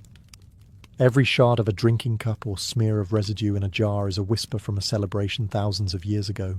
One of the most important breakthroughs in recent decades has been residue analysis. Using chemical testing, researchers can detect microscopic traces of barley starch, honey sugars, grape tannins, and plant oils clinging to the inside of ancient vessels. These tiny remains prove that people weren't just drinking water or milk. They were fermenting grains, sweetening drinks with honey, and flavouring them with herbs. Some jars even reveal mixtures of ingredients, suggesting that Bronze Age brewers were experimenting with blends, much like modern craft brewers do today. Feasting sites themselves tell another story. Excavations at large settlements and ceremonial centres have uncovered enormous cooking pits, ash layers from great fires, and heaps of animal bones with cut marks showing mass slaughter. These weren't family dinners. They were large-scale events, staged for entire communities, sometimes lasting for days. The discovery of oversized drinking vessels and communal vats confirms that alcohol was brewed and consumed in vast quantities. Even burials provide evidence. In elite graves, archaeologists have found ornate cups, bronze cauldrons, and drinking horns placed alongside the dead. These objects weren't just tools, they were symbols. To be buried with feasting gear was to carry prestige into the afterlife, signalling that the deceased had held power at the banquet table in life. In some cases, residue inside these vessels still reveals traces of mead or beer, offering a chemical snapshot of the last drink they may have held. Perhaps the most evocative finds are broken vessels deliberately deposited in pits or beneath feasting halls. These suggest ritual closing acts, as if each feast needed to be sealed with a symbolic gesture, sacrificing the very tools of intoxication to the gods. Together, these archaeological discoveries allow us to reconstruct not only what Bronze Age people drank, but how they lived, celebrated, and bound themselves together. Every cracked jar and charred bone tells us that feasts were not occasional luxuries. They were central to the rhythm of life, woven into politics, ritual, and identity. When the fires burned low and the last jars were drained, Bronze Age feasts left behind more than just ashes and bones. They left traditions that would echo through centuries of human culture. The legacy of those early brewing experiments and communal banquets still lingers in how we celebrate, how we bond, and even how we understand power. At the most basic level, the Bronze Age feast demonstrated the power of alcohol as social glue. Drinking together wasn't just about pleasure. It created trust, solidarity, and identity. That same idea persists in modern societies, from pub culture to wine at weddings, from ritual toasts to national festivals. What Bronze Age communities discovered is that intoxication, when shared, becomes a force that binds people tighter than any spoken contract. These feasts also laid the groundwork for political theatre. Chieftains who provided rivers of beer and heaps of roasted meat set the template for rulers who would later use public banquets, bread, and wine to secure loyalty. The Roman emperor's triumphal feasts, the Viking mead hall, the medieval banquet, all of these traditions can trace a faint lineage back to Bronze Age chiefs raising cups of mead to their followers. The act of feeding and intoxicating people has always been one of the simplest ways to demonstrate authority. On the religious side, the Bronze Age habit of pouring libations and making food offerings evolved into more structured ritual traditions. Sacrificial banquets to gods, offerings of wine at temples, and sacred feasts tied to seasonal festivals all reflect this enduring idea that food and drink could be shared not just with people, but with the divine. Even the technology of brewing carried forward. Techniques like malting, mashing, and flavouring became more refined over time, but the core principles established in the Bronze Age never disappeared. Every craft brewery today, with its carefully roasted malts and experimental herbs, echoes the creativity of those early brewers who first transformed porridge into beer. In the end, Bronze Age brewing and feasting remind us that civilization wasn't built only on bronze tools, fortified walls, or trade networks. It was also built around the table, where grain and honey became drink, where meat became sacrifice, and where community became something stronger than the sum of its parts. The feast was civilization's heartbeat, and its rhythm still pulses through our celebrations today. The Illyrians were a people shaped by their environment. Stretching across the rugged eastern coast of the Adriatic Sea, from modern-day Albania through Montenegro, Dalmatia, and into the Balkans, their homeland was a mix of jagged mountains, deep river valleys, and countless islands. These were not fertile plains where great empires grew fat on grain. They were hard lands that demanded resilience. And from this landscape emerged a people who turned naturally toward the sea. The Adriatic itself was both a barrier and a highway. Its choppy waters and unpredictable winds could punish the unprepared, but they also offered passage to wealth, adventure, and power. The Illyrians learned early to master this maritime world. Small fishing boats became their training ground, coastal trade their livelihood, and over time they gained a reputation as some of the most daring sailors of antiquity. By the late Bronze Age and into the early Iron Age, Greek and Italic sources already spoke of the Illyrians as both a threat and a necessity. Their ships, often light and fast, could dart out from hidden coves, catching traders by surprise. At the same time, those same ships carried valuable goods, copper, livestock, hides, and even slaves, into foreign harbours. This dual image, of seafarers who were at once partners and predators, would define the Illyrians for centuries. Geography gave them their strength. The countless inlets and offshore islands of the Dalmatian coast provided safe harbours, hiding spots, and launching points for raids. Unlike the large, lumbering galleys of the Greeks, Illyrian ships were sleek and manoeuvrable. They didn't fight by ramming and boarding alone. They fought by striking quickly and disappearing, letting the sea itself serve as both battlefield and refuge. To their neighbours, the Illyrians were unsettling. A Greek merchant might sail 1 week in peaceful trade with an Illyrian chieftain, and the next week find his convoy attacked by men flying the same banners. The line between commerce and piracy was thin, and the Illyrians walked it confidently. Their reputation as masters of the Adriatic was not just about dominance on the waves, it was about unpredictability. They were a people the sea had forged into merchants, warriors, and raiders, all in one. And as history would show, their influence would ripple far beyond their rocky coastline, shaping the naval traditions of the Mediterranean itself. The Illyrians earned their fame and infamy by sailing the delicate line between commerce and piracy. To understand them, you must picture the Adriatic not as a peaceful waterway, but as a contested frontier where merchants, colonists, and raiders constantly rubbed shoulders. The Illyrians thrived in this uncertain world, playing both sides of the coin depending on the season, the opportunity, and the mood of their chieftains. As merchants, they were indispensable.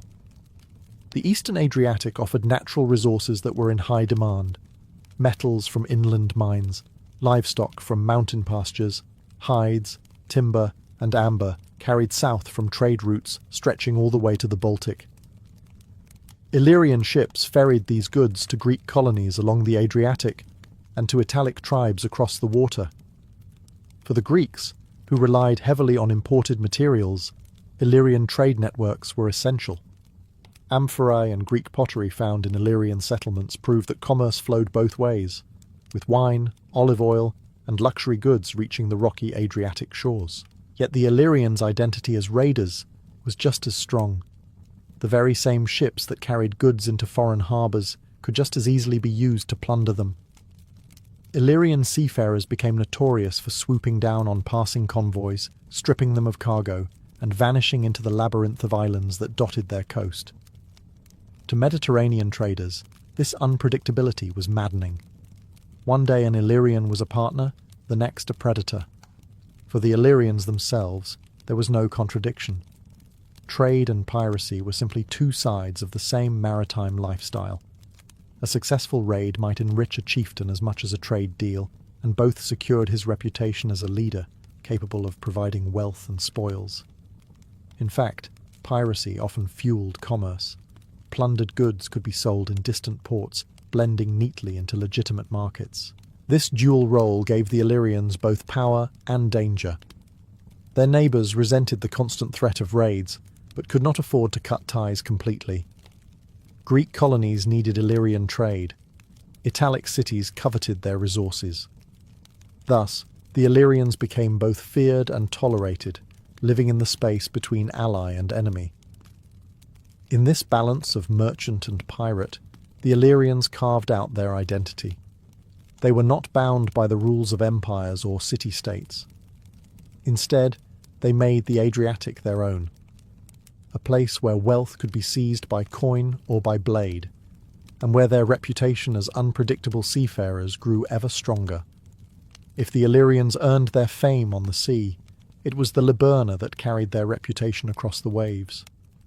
This sleek vessel, named after the Liburni tribe of northern Illyria, was unlike the bulky merchant ships or the massive galleys of the Mediterranean powers. Where others relied on sheer size or weight, the Illyrians prized speed, maneuverability, and surprise, and the Liburna delivered all three. The design was deceptively simple. The Liburna was long and narrow, with a shallow draft that allowed it to skim across waters where larger ships would struggle.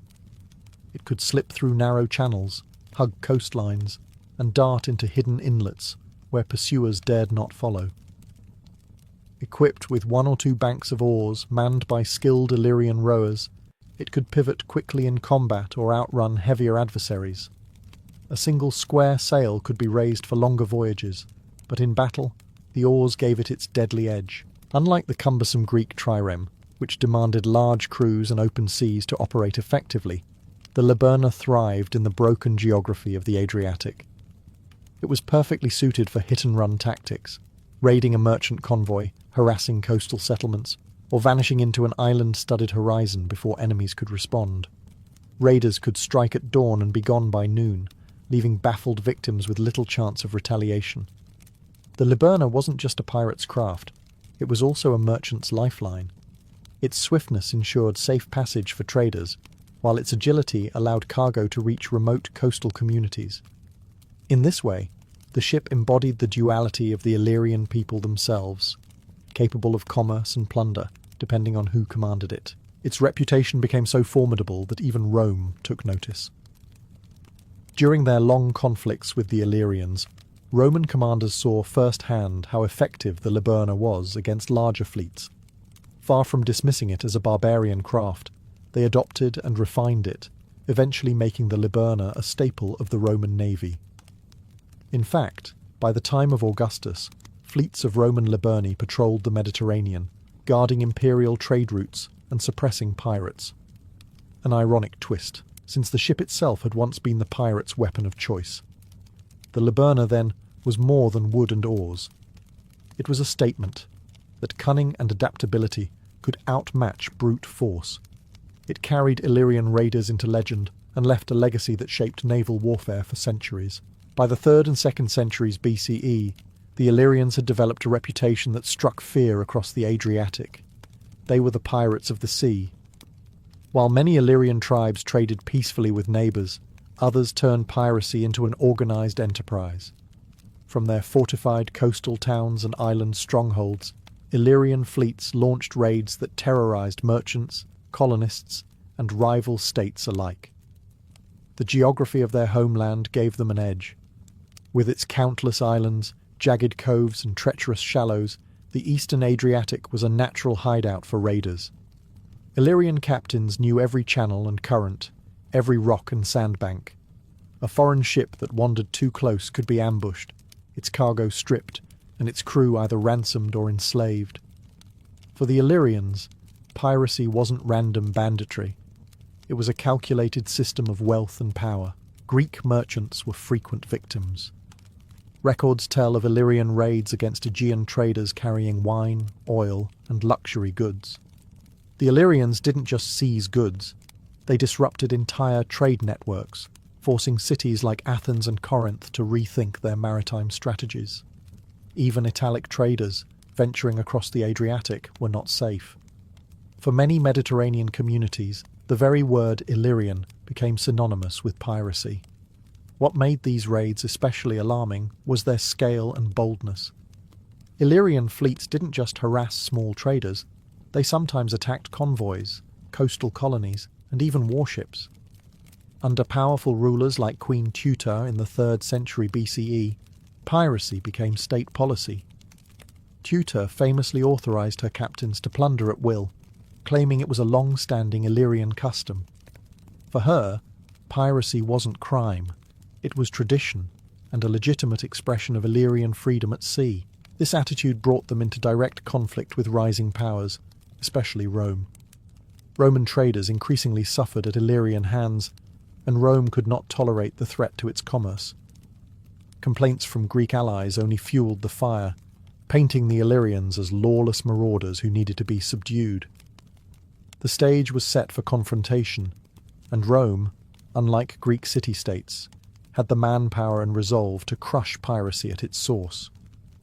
Thus, the Illyrians' dominance of the Adriatic, built on the sharp prows of their Liburni and the ferocity of their raids, became both their greatest strength and their eventual undoing. By daring to prey on the wrong merchants, they had awakened a power far greater than themselves. Few figures capture the spirit of Illyrian seafaring as vividly as Queen Tuta. In the early 3rd century BCE, she ruled as regent over the Ardeaei, one of the most powerful Illyrian tribes. Her reign coincided with the peak of Illyrian naval power and the height of their piracy. For Rome and its allies, Tuta became the very embodiment of the Adriatic threat. According to ancient sources, Tuta actively encouraged raiding. She reportedly told her captains to take what they pleased, arguing that piracy was not a crime, but a time-honoured Illyrian tradition. Under her authority, Illyrian fleets expanded their operations deeper into the Adriatic and even into the Ionian Sea. Greek traders were harassed, Italic merchants attacked, and Roman envoys soon lodged formal complaints. Rome, still growing in power after its wars with Carthage, could not ignore such provocations.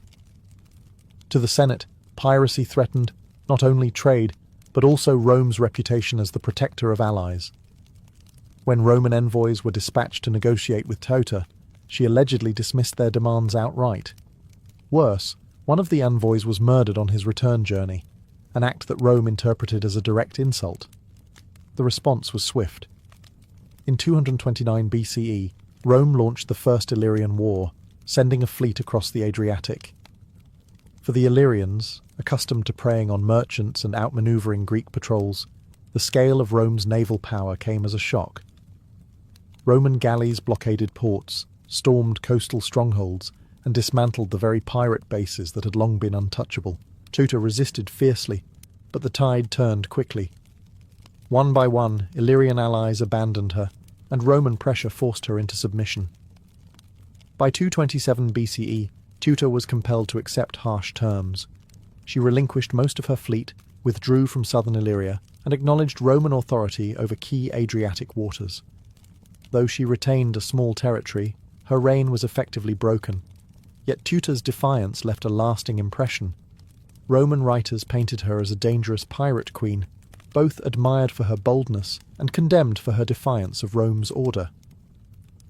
For the Illyrians, she symbolized independence, a ruler who dared to stand against the most formidable power of her age. But Rome had learned something crucial. Controlling the Adriatic meant controlling Illyria, and this lesson would shape not just Roman policy, but the very future of Mediterranean naval warfare. The Illyrians may have lost their independence to Rome, but their ships, especially the Liburna, left an indelible mark on history. What had once been the scourge of Roman merchants soon became the backbone of Rome's own naval strategy. In a twist of irony, the very vessel that had terrorized Roman trade would go on to secure Roman dominance over the seas. The Romans were nothing if not pragmatic. When they encountered a superior technology, they didn't dismiss it, they absorbed it. During the First and Second Illyrian Wars, Roman commanders witnessed firsthand how agile Illyrian ships outmaneuvered heavier galleys.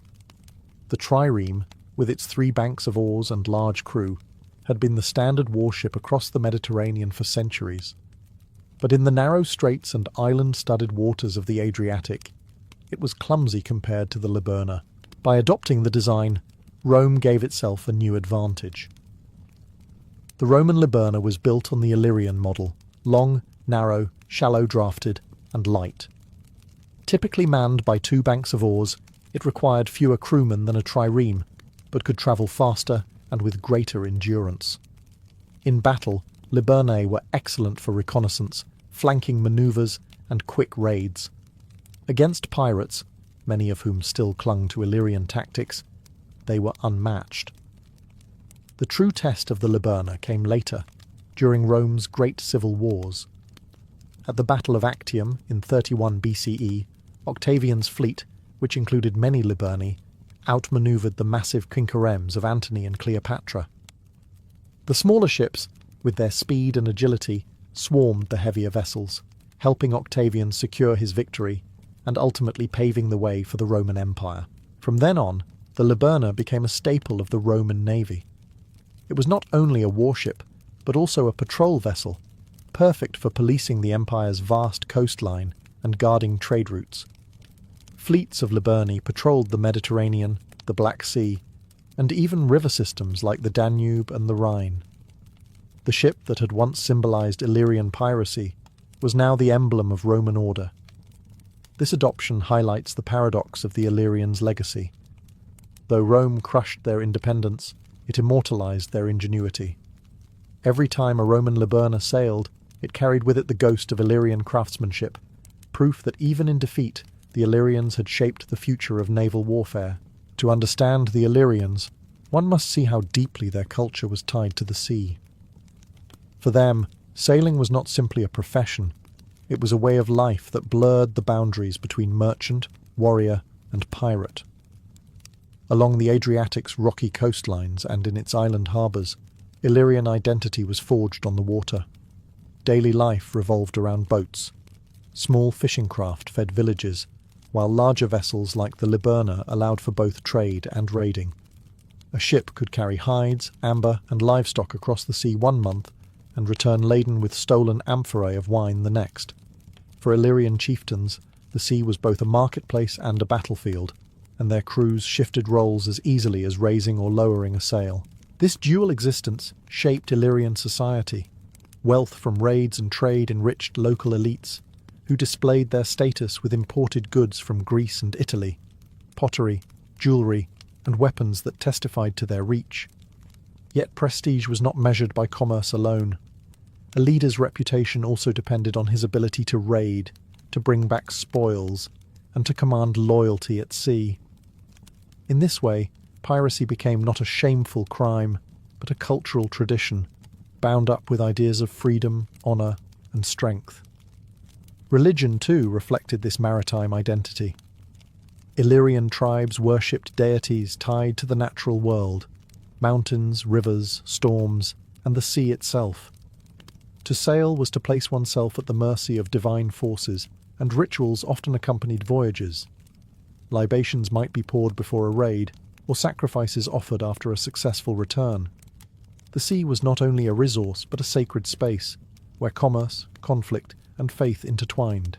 At the village level, seafaring also wove together communities.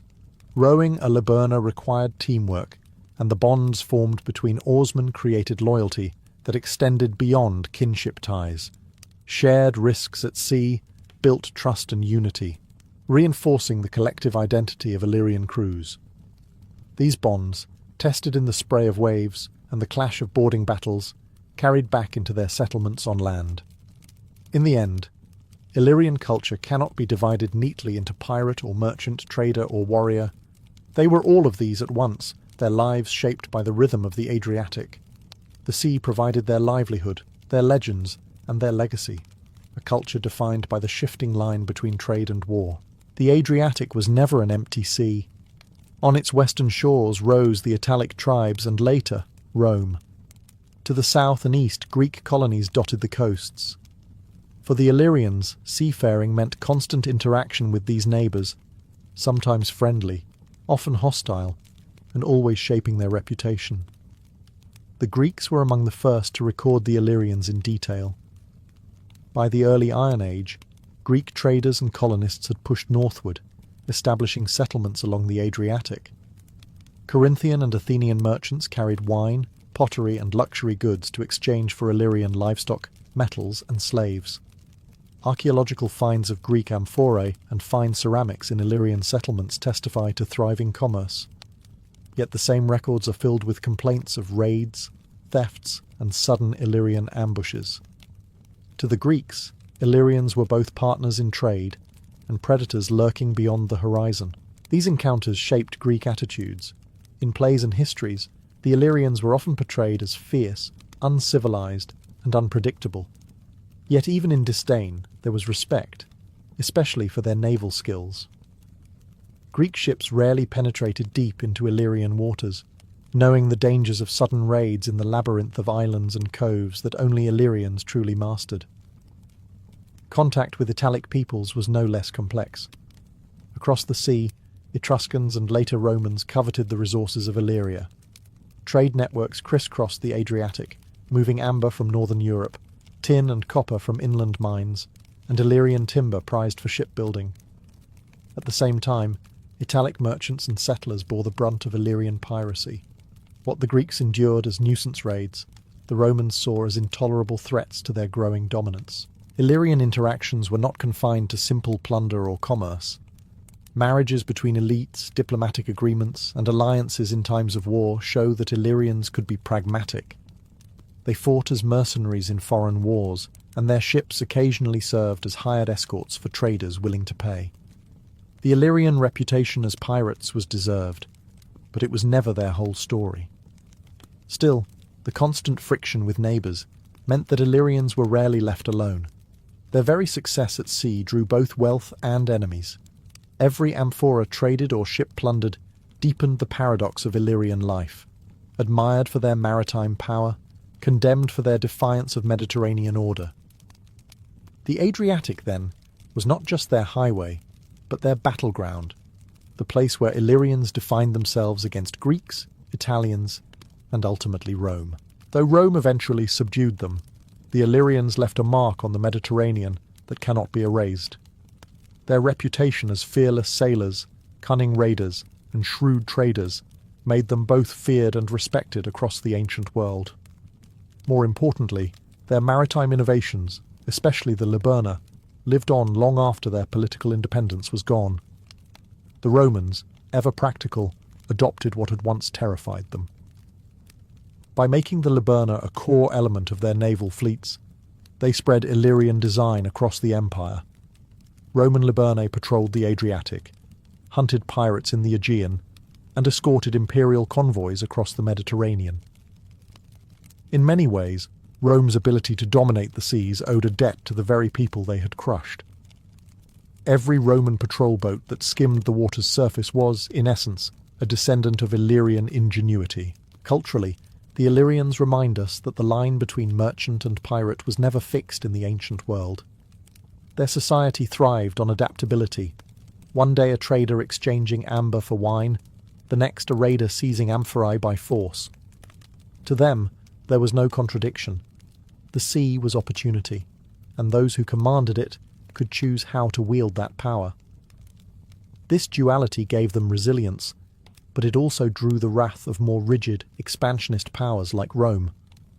Their story also highlights the role of geography in shaping identity. The jagged Adriatic coast, riddled with islands and coves, forged a people who knew the water intimately and used it to their advantage. Unlike the great land empires that relied on armies and farmland, the Illyrians built their power on the waves, fragile, fluid, but capable of striking far beyond their shores. Even their defeat carries weight in history. By challenging Rome at sea, they forced the Republic to invest in naval supremacy, setting the stage for centuries of Roman control of the Mediterranean. The Illyrians, in this sense, helped accelerate Rome's transformation into a true maritime power. Today, the memory of the Illyrians lingers in the Adriatic's coastal towns, in the legends of pirate queens like Tuta, and in the outlines of ships once feared and later revered. They may not have built empires of stone, but they carved their legacy into the waters of the Adriatic, proving that a small people, armed with speed, daring, and knowledge of the sea, could shape the destiny of nations.